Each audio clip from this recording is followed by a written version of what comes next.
Uncertainty is one of the most uncomfortable experiences humans have, and not because uncertainty is painful, but because we spend so much energy trying to escape it. After doing serious work on myself, the internal work, I came to some conclusions about some things regarding uncertainty. For one, I learned not to chase things. You really should allow reality to work itself out for you. I don't really struggle with chasing things. Like I am I have really strong self-trust in reality. Because I feel like when you interfere with, like, by trying to get a certain outcome, you end up in a lot of situations that you really should have never been in, right? And you're gonna realize that, like, afterwards. So that chasing, that urge to chase, you really should try to work on avoiding that.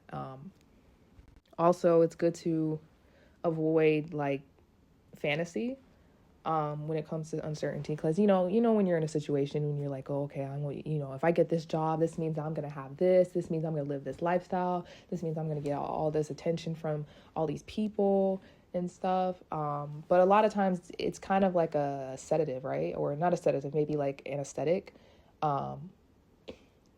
And you're trying to you're fantasizing about this outcome, so you don't have to sit in uncertainty. That's usually what humans do. Either they lean towards the extreme of fantasy, or it leads into insecurity, right? So the insecurity is like oh, what if I'm not enough? What if I'm not worth it? What if, right?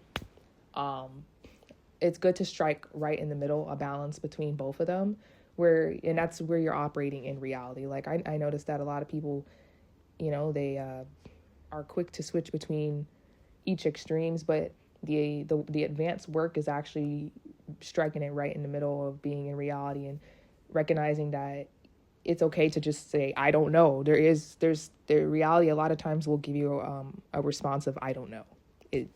You're unconclusive data, right? That's part of the human experience.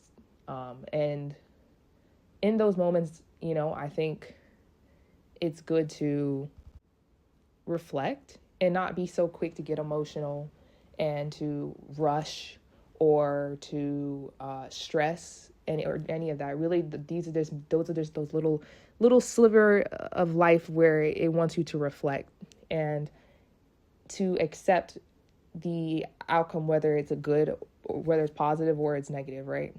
And a lot of times there's a reason why, you didn't get something, or there's a reason why you did get something, right?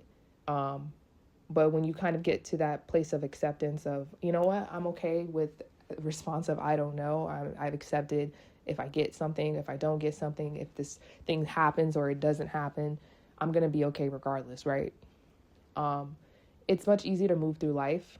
And this is the aspect of wanting peace. Like, no one wants to talk about the shit that hurts to achieve peace, right? Well, this is an aspect of it that nobody talks about, right? You got to be at peace at whatever reality, throws at you, and accept that there's just going to be things that you're not going to be able to figure out. There's just, reality's just not going to give you enough data to figure it out, really. You just kind of, I'm not saying you got to walk through life with like a fuck it mentality, but like, really those kind of people who act like that, they tend to be, a lot happier. So yeah, peace and acceptance.